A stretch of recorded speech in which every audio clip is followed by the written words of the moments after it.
Good morning students of class 6। आज मैं आपको chapter 3 the sentence parts explain करने जा रहा हूँ। Everything from an atom to a marrow has parts and sentence is no exception. Any complete sentence has two main part. देखिए sentence के दो मेन पार्ट्स होते हैं, subject and predicate. Subject of a sentence, the subject of a sentence is simply what the sentence is about, यानी sentence किसके विषय में कहा जा रहा है तो उसे हम सब्जेक्ट कहते हैं, और सब्जेक्ट के विषय में जो कुछ कहा जाता है उसे हम प्रेडिकेट कहते हैं। It usually comes before the predicate, ये प्रेडिकेट से पहले ही आता है। तो यूजुअली यानी ज़्यादातर अधिकतर ये इसमें प्रेडिकेट से पहले ही आता है। तो देखिए for example consider this sentence, Ravindra collects stamps. Ravindra stamps collect करता है। तो the sentence is about a person with an hobby. तो यहाँ पर ये सेंटेंस एक पर्सन के बारे में कहा जा रहा है जिसकी एक हॉबी है स्टाम्प्स कलेक्ट करना। तो यहाँ पर्सन कौन है? रविंद्र। तो Ravindra is there for the subject of the sentence, क्योंकि रविंद्र के विषय में कुछ कहा जा रहा है इसलिए रविंद्र ही यहाँ पर सेंटेंस है, रविंद्र ही यहाँ पर सेंटेंस का सब्जेक्ट है। नेक्स्ट है, here is an another example. एक और एग्जाम्पल देखिए, माई friend's mother seems restless this morning. मेरे मित्र की माँ आज सुबह बेचैन लगती हैं। तो यहाँ पर आप देख रहे हैं what is the sentence about. Sentence किसके विषय में है? It is about my friend's mother. तो सेंटेंस किसके विषय में है? My friend's mother. तो mother is there for the subject of the sentence, इसलिए सेंटेंस का सब्जेक्ट क्या है? मदर। सो हमें याद रखना है, some sentence that give commands might look as if they don't have a subject. कुछ सेंटेंसेस ऐसे होते हैं जिनमें कि कमांड दिया होता है तो उसमें ऐसा लगता है कि उसमें सब्जेक्ट है ही नहीं, लेकिन एक्चुअली उसमें सब्जेक्ट होता है जो कि विजिबल नहीं है। उसमें सेंटेंस यू होता है, उसमें सब्जेक्ट यू होता है। फॉर एग्जांपल है कम in please.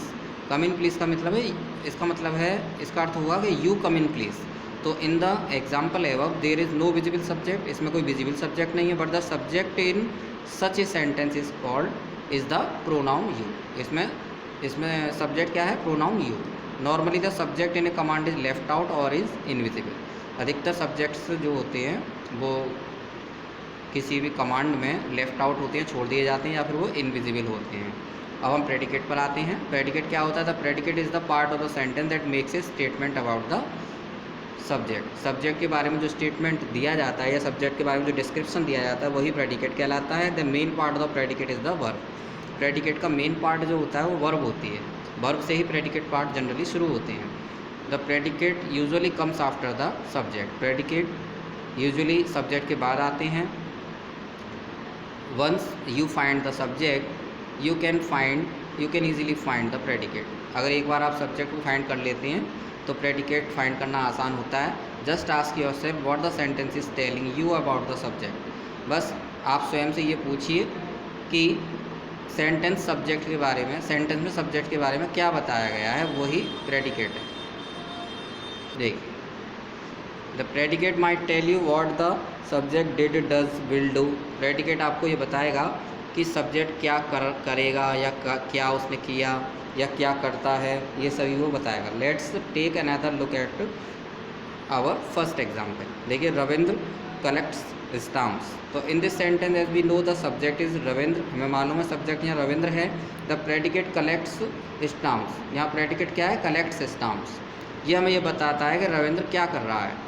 The verb here is the action verb collects. यहाँ पर वर्ब कौन सी है? जो एक्शन वर्ब कलेक्ट्स है। The predicate may be a single word as well.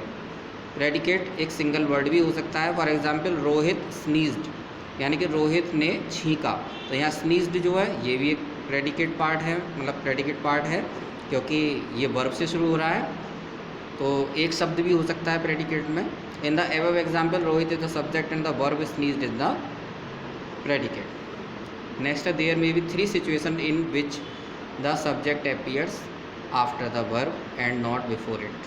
तीन सिचुएशन ऐसी होती हैं जिसमें कि सब्जेक्ट के बाद वर्ब आती है, उसके पहले नहीं। In many questions, for example are you ready, क्या तुम तैयार हो? Did I forget to do my homework, क्या मैं अपना होमवर्क करना भूल गया? In many sentences beginning with here और देयर, हेयर और देयर से शुरू होने पर, तो इसमें भी सब्जेक्ट जो वर्ब के बाद में यूज़ हुआ है और उसके पहले नहीं यूज़ हुआ। तो यहाँ पर देख रहे हैं हेयर कम्स द ज्यूरी, तो यहाँ वर्ब के बाद यूज़ हुआ है, ज्यूरी जो है सब्जेक्ट है। देयर वर 2 पैरेट्स यहाँ पर ये सब्जेक्ट है, 2 पैरेट्स इन द केज ये सब्जेक्ट है जो कि वर्ब के बाद यूज़ हुआ है। तो इन केसेस में देखिए वर्ब के बाद ये सब्जेक्ट यूज़ हुआ है, इधर वर्ब के बाद ये सब्जेक्ट यूज़ हुआ है। तो ये 3 सिचुएशन ऐसी हैं जिनमें कि वर्ब के बाद सब्जेक्ट आता है। इन सम सेंटेंसेस बिगनिंग विद 1 और मोर प्रपोजिशनल फ्रेज, तो कुछ सेंटेंसेस में जिसमें एक या एक से ज़्यादा प्रपोजिशनल फ्रेजेस होते हैं। Across the clearing and through the stream, ran the frightened deer, through the open window came the pigeon. तो यहाँ भी कुछ सेंटेंसेस में एक या एक से ज़्यादा प्रपोजिशनल फ्रेजेस जिसमें होते हैं, जैसे across the clearing and through the stream, ran the frightened deer. तो द फ्राइटेंड डियर सब्जेक्ट है जो कि वर्ब के बाद आया हुआ है। ऐसे ही through the open window came the pigeon, तो यहाँ पे द पिजन सब्जेक्ट है जो कि वर्ब के बाद आया है। नेक्स्ट है, अब हम एक्सरसाइज पे आते हैं। Underline the subject in each sentence, हर एक सेंटेंस में हमें अंडरलाइन करना है सब्जेक्ट को। You can come to our house any time, तो यहाँ पर यू सब्जेक्ट है। Sudhir is my best friend, Sudhir subject है। The moon revolves around the earth, यहाँ द मून सब्जेक्ट है। Mrs Gupta is writing a letter, Mrs Gupta subject है। Lunch will be ready at 2 PM, तो यहाँ लंच सब्जेक्ट है। The tired old man is sitting under the tree, the tired old man subject है।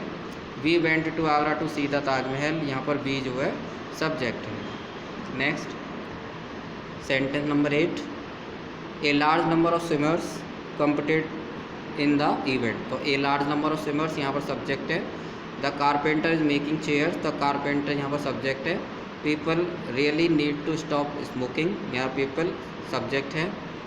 अब next है B, underline the predicate in each sentence, यानी हर sentence में आपको प्रेडिकेट को अंडरलाइन करना है।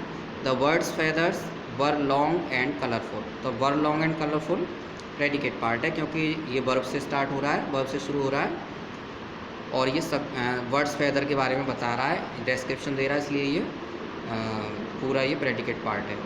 नेक्स्ट है the wild cat hopped across the path, तो होप्ड अक्रॉस द पाथ यहाँ प्रेडिकेट है। The beggar is very hungry यहाँ पर प्रेडिकेट है। Jeetu and Neetu worked hard for this exam, तो यहाँ पर ये प्रेडिकेट पार्ट है, worked hard for this exam.